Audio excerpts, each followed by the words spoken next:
ધોરણ 6 પ્રકરણ 13 ભારત ભૂપૃષ્ઠ આબોહવા વનસ્પતિ અને વન્યજીવ। ભારત વિશાળ ભૌગોલિક વિસ્તારવાળો દેશ છે, વળી તે ભૌગોલિક વિવિધતા ધરાવે છે। આ વૈવિધ્ય આપણને વિસ્મય પમાડે છે। ઉત્તરમાં હિમાલયની પર્વતમાળા, જેના ઊંચા શિખરો બારે માસ બરફથી ઢંકાયેલા રહે છે।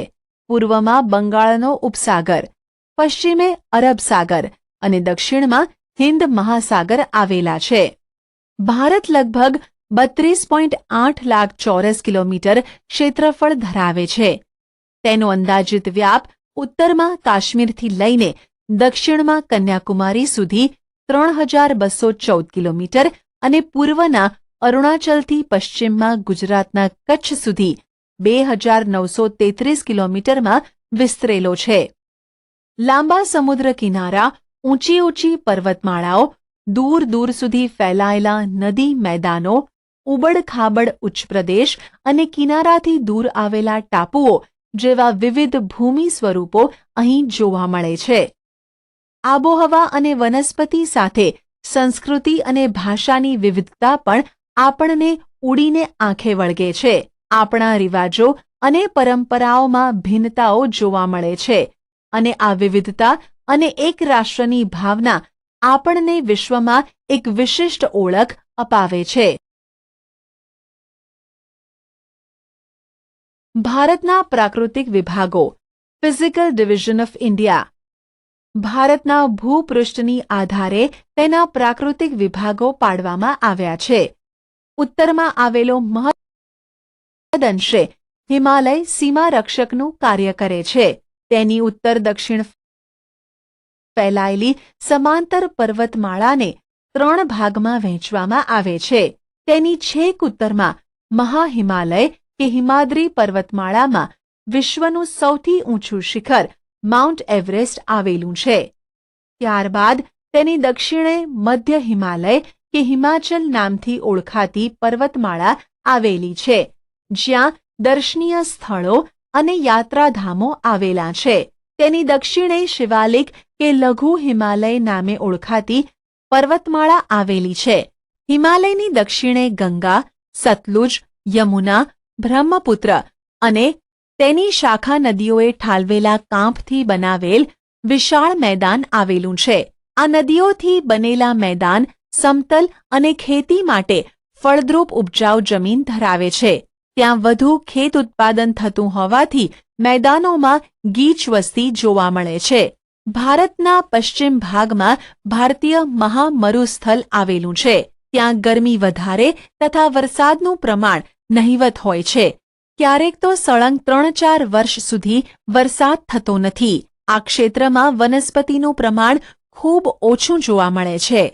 ઉત્તરના મેદાનોની દક્ષિણે ઊંધા ત્રિકોણાકારે દખ્ખણનો ઉચ્ચ પ્રદેશ આવેલો છે।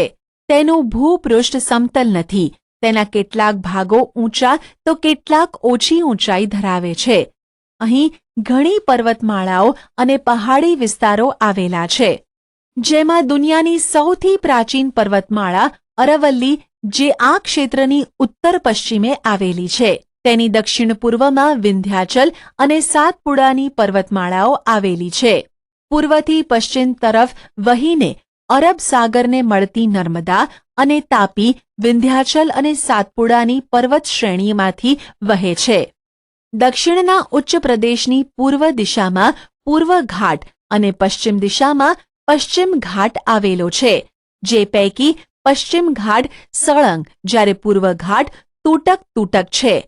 આ ઉચ્ચ પ્રદેશો જ્વાળામુખીથી બનેલા હોવાથી તે ક્ષેત્રોમાં ખનિજો વિપુલ પ્રમાણમાં મળી આવે છે। પૂર્વ ઘાટની પૂર્વમાં અને પશ્ચિમ ઘાટની પશ્ચિમે કિનારાના મેદાન આવેલા છે। આ મેદાનોમાં પૂર્વ કિનારાના મેદાનની તુલનામાં પશ્ચિમ કિનારાનું મેદાન સાંકડું છે। ગોદાવરી, મહાનદી, કાવેરી અને કૃષ્ણા પૂર્વ તરફ વહીને ફળદ્રુપ મુખ ત્રિકોણ પ્રદેશ બનાવી બંગાળના ઉપસાગરને મળે છે। બ્રહ્મપુત્ર અને ગંગા નદીએ બંગાળના ઉપસાગરમાં સુંદરવન નામના વિશાળ મુખ ત્રિકોણ પ્રદેશની રચના કરી છે। ભારતમાં 2 ટાપુ સમૂહ આવેલા છે. બંગાળના ઉપસાગરમાં દક્ષિણ પૂર્વે આવેલા અંદમાન અને નિકોબાર તથા અરબ સાગરમાં કેરળના કિનારાથી પશ્ચિમે પરવાળાથી બનેલા લક્ષદ્વીપ ટાપુઓ છે. ભારતની છેક દક્ષિણે હિન્દ મહાસાગર આવેલો છે.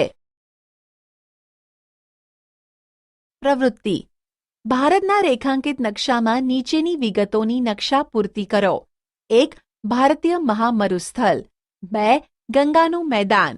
3. હિમાલય. 5. પૂર્વ ઘાટ. 6. પશ્ચિમ ઘાટ. 7. પૂર્વ કિનારાનું મેદાન. 8.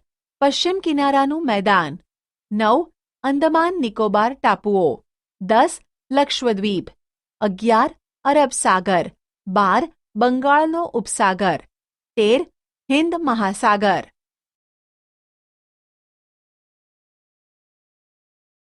ભારતની આબોહવા.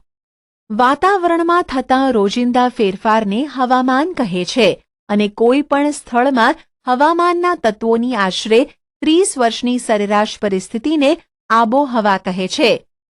તમે અનુભવ્યું હશે કે ક્યારેક ગરમીનું પ્રમાણ વધે તો ક્યારેક ઠંડીનું, તો વળી ક્યારેક આકાશ વાદળછાયું બની જાય છે અને સૂર્ય વાદળો પાછળ ઢંકાઈ જાય. પવન વગેરેની વિગતો તમે રેડિયો કે ટીવી દ્વારા જાણી હશે. ભારતમાં નીચે મુજબની ઋતુઓ અનુભવાય છે. શિયાળો ડિસેમ્બરથી ફેબ્રુઆરી, ઠંડી ઋતુ.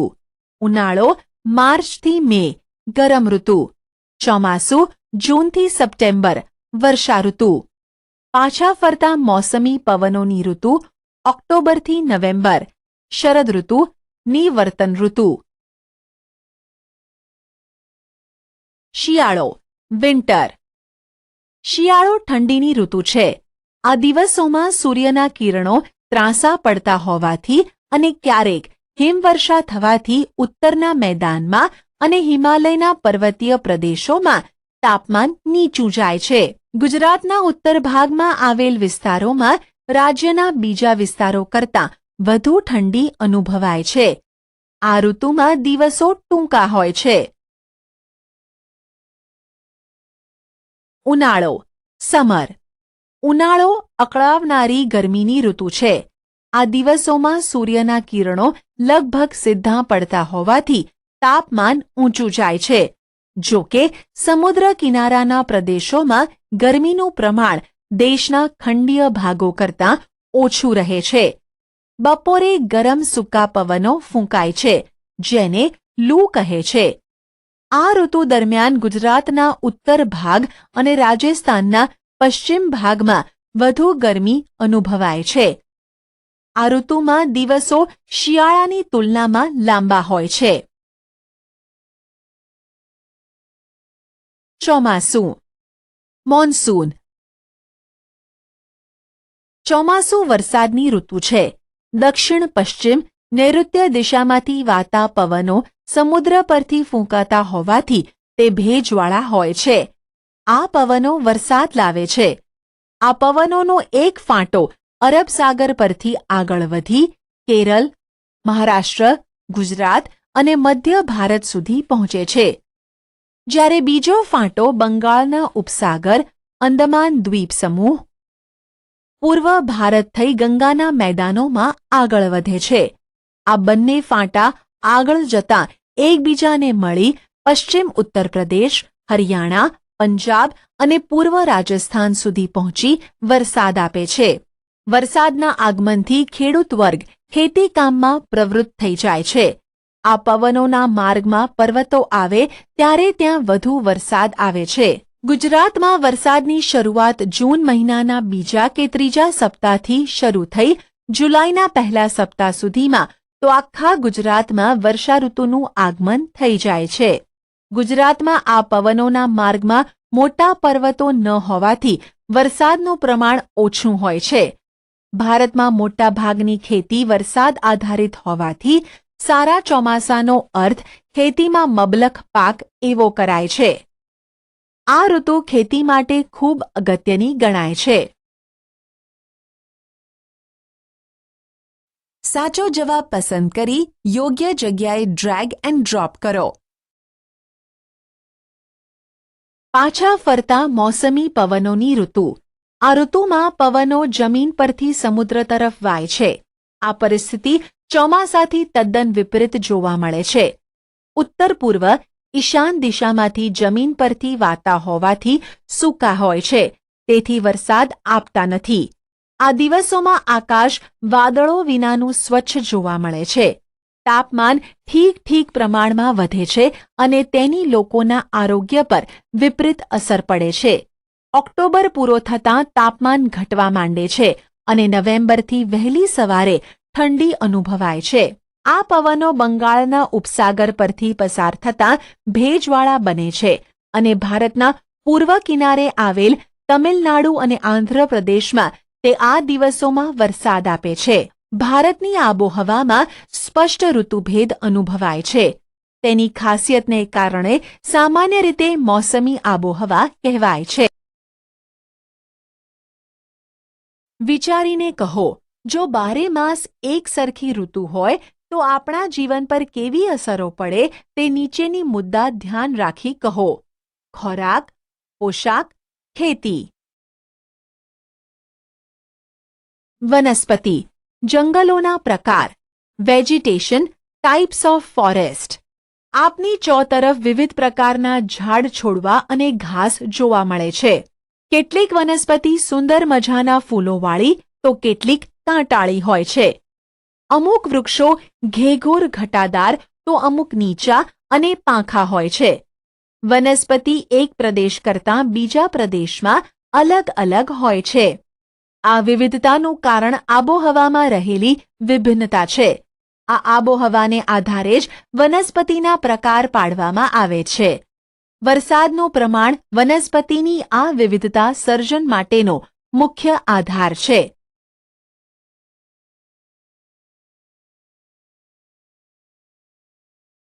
જંગલોના પ્રકારો આ મુજબ છે. ઉષ્ણ કટિબંધીય વરસાદી જંગલો, ટ્રોપિકલ રેની ફોરેસ્ટ. જ્યાં વરસાદનું પ્રમાણ વધારે હોય છે ત્યાં ઉષ્ણ કટિબંધીય વરસાદી જંગલો આવેલા હોય છે. આ જંગલોના વૃક્ષો ઘેઘૂર અને ઘટાદાર હોવાથી સૂર્યના કિરણો જમીન સુધી પહોંચી શકતા નથી. અનેક જાતના વૃક્ષો, વેલાઓ અને છોડવા એટલે કે ફર્ન્સ ત્યાં જોવા મળે છે. વળી બધી જાતના વૃક્ષોમાં એક સાથે પાનખર આવતી નથી, પણ વર્ષભર અલગ સમય આવતી હોવાથી તે હંમેશા લીલાછમ દેખાય છે. આ પ્રકારના જંગલો પશ્ચિમ ઘાટના કિનારાના તરફના ઢોળાવોમાં પટ્ટી રૂપે અને અંદમાન નિકોબાર ટાપુઓમાં તથા ઉત્તર પૂર્વ ભારતના કેટલાક ભાગોમાં આવેલા છે. મહોગોની, રોઝવુડ, નેતર વગેરે વૃક્ષો અહીં જોવા મળે છે. કટિબંધીય પાનખર જંગલો, ટ્રોપિકલ ડેસિડ્યુઅસ ફોરેસ્ટ. આ પ્રકારના જંગલો ભારતમાં ઘણા મોટા ભાગ પર આવેલા છે. આ જંગલો ઓછા ઘટાદાર હોય છે. તેમાં પાનખર ઋતુ દરમિયાન વૃક્ષો પાંદડા ખેરવે છે. આથી તેને ખરાઉ મોસમી જંગલો એવા નામે પણ ઓળખવામાં આવે છે. સાગ, સાલ, વાંસ, મહોડો, લીમડો વગેરે વૃક્ષો આ પ્રકારના જંગલોમાં જોવા મળે છે. ખરાવાળા જંગલો, ડ્રાય એન્ડ સ્ક્રબ ફોરેસ્ટ. આ પ્રકારના જંગલો ઓછા વરસાદના પ્રદેશોમાં જોવા મળે છે. અહીં થતાં વૃક્ષો કાંટાળા હોય છે. થોર, ખેર, ખીજડો, બાવળ, બોરડી વગેરે મુખ્ય છે. રાજસ્થાન, હરિયાણા, પશ્ચિમ ઘાટના પૂર્વીય ઢાળ પર અને ગુજરાતમાં જોવા મળે છે. પર્વતીય જંગલો, મોન્ટેન ફોરેસ્ટ. આ પ્રકારના જંગલો તેના નામ પ્રમાણે પર્વતીય વિસ્તારમાં જોવા મળે છે. પર્વતોમાં જુદી જુદી ઊંચાઈએ વિવિધ પ્રકારની અને આકાર વૈવિધ્ય ધરાવતી વનસ્પતિ ઉગે છે. સમુદ્ર સપાટીથી 1500 મીટરથી 2500 મીટર સુધી ઉગતી વનસ્પતિ શંકુ આકારની અને સોયાકાર પાંદડા ધરાવતી હોય છે. તેના આકાર પરથી આ વનસ્પતિ શંકુદ્રુમ વનસ્પતિ તરીકે ઓળખાય છે. ચીડ, દેવદાર, પાઇન વગેરે આ પ્રકારની વનસ્પતિ ગણાય છે. મેનગ્રોવ જંગલો, મેનગ્રોવ ફોરેસ્ટ. આ પ્રકારના જંગલો સમુદ્રની ભરતીના ખારા પાણીમાં વિકસે છે. આ પ્રકારના જંગલો પશ્ચિમ બંગાળ, ગુજરાત અને આંદામાન નિકોબારના ટાપુઓના સમુદ્ર કિનારે આવેલા છે. ગંગાના મુખ ત્રિકોણ પ્રદેશમાં આવેલ સુંદરવન આ પ્રકારનું જંગલ છે. ત્યાં થતા સુંદરી નામના વૃક્ષો પરથી એ નામ પડ્યું છે. ગુજરાતના સમુદ્ર કિનારે આ પ્રકારના જંગલોમાં ચેરના વૃક્ષો જોવા મળે છે, જેનો ઉપયોગ સ્થાનિક લોકો બળતણ તરીકે કરે છે. પાઠની વિગતોને આધારે નીચેના કોષ્ટકમાં માંગ્યા મુજબની વિગતો ભરો. જંગલના પ્રકાર સામે તે જંગલોમાં જોવા મળતા વૃક્ષોની યાદી બનાવો.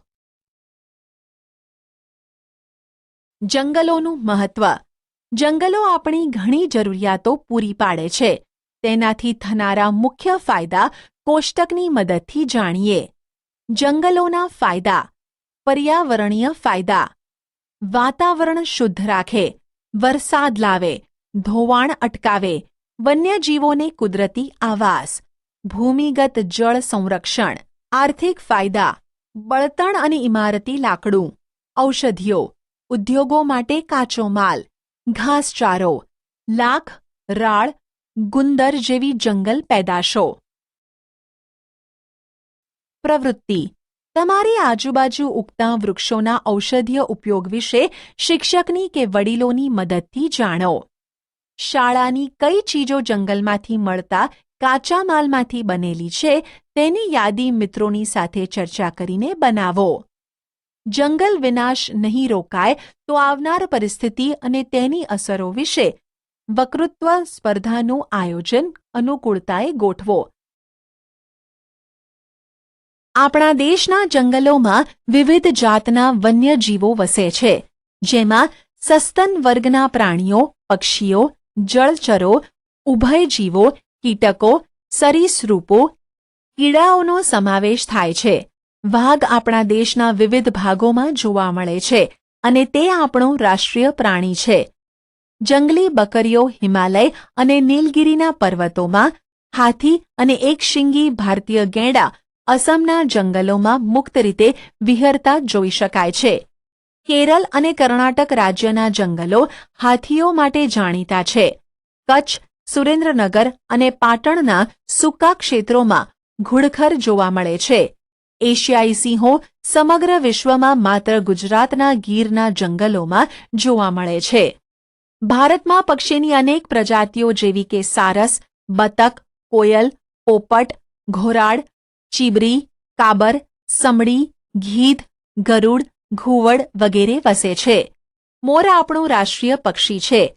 આ ઉપરાંત ભારતમાં ગુજરાત, ઓડિશા વગેરે રાજ્યોના સમુદ્ર કિનારે સમુદ્રના કાચબાઓ ઈંડા મૂકવા આવે છે.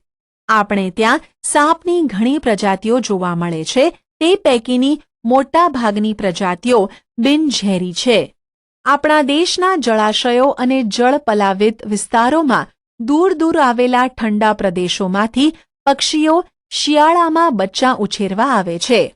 ગુજરાતનું નળ સરોવર, ખીજડીયા, થોળ, છારીદંડ, કચ્છ વગેરે જગ્યાએ શિયાળા દરમિયાન હજારો વિદેશી પક્ષીઓ આવે છે અને શિયાળો પૂરો થતાં તે પોતાના વતનમાં પરત જાય છે. આવા પક્ષીઓ પ્રવાસી કે યાયાવર પક્ષીઓ નામે ઓળખાય છે. સિંહ. સિંહ ભારતમાં માત્ર ગીરના જંગલમાં જ જોવા મળે છે અને તે ગુજરાતનું રાજ્ય પ્રાણી છે. સંરક્ષણના પ્રયાસોથી તેની સંખ્યામાં વધારો થયો છે. વન વિભાગ દ્વારા પ્રવાસીઓ માટે સિંહ દર્શનના કાર્યક્રમનું આયોજન કરાય છે. જાણવા જેવું. સુરખાબ, ફ્લેમિંગો. સુરખાબ નળ સરોવર, કચ્છના રણમાં તથા કાદવિયા કે પાણીવાળા ક્ષેત્રોમાં જોવા મળે છે.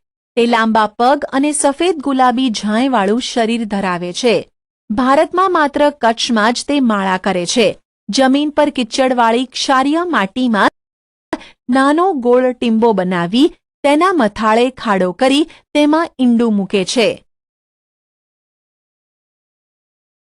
અભયારણ્યો, રાષ્ટ્રીય ઉદ્યાનો અને જૈવ આરક્ષિત ક્ષેત્રો sanctuary, national parks, bio reserve zone. વન્યજીવોના સંરક્ષણના હેતુથી કેટલાક વિસ્તારોને ખાસ કાયદાકીય જોગવાઈથી નીચે મુજબના વિસ્તારો કે ક્ષેત્રો જાહેર કરવામાં આવે છે, જેની મુખ્ય વિગતોની માહિતી મેળવીએ. અભયારણ્ય. રચના રાજ્ય સરકાર દ્વારા. અન્ય વિગતો પાલતુ પશુઓને મંજૂરી બાદ ચરાવવાની છૂટ. ઉદાહરણ બાલારામ અભયારણ્ય, નળ સરોવર પક્ષી અભયારણ્ય. રાષ્ટ્રીય ઉદ્યાન. રાજ્ય અને કેન્દ્ર સરકારના સંકલનથી પાલતુ પશુઓને ચરાવવા પર સંપૂર્ણ પ્રતિબંધ. ગીર રાષ્ટ્રીય ઉદ્યાન, વેળાવદર રાષ્ટ્રીય ઉદ્યાન. જૈવ આરક્ષિત ક્ષેત્ર આંતરરાષ્ટ્રીય માપદંડો મુજબ. તમામ બહારની માનવીય પ્રવૃત્તિઓ પર સંપૂર્ણ પ્રતિબંધ. કચ્છ રણનું આંશિક ક્ષેત્ર.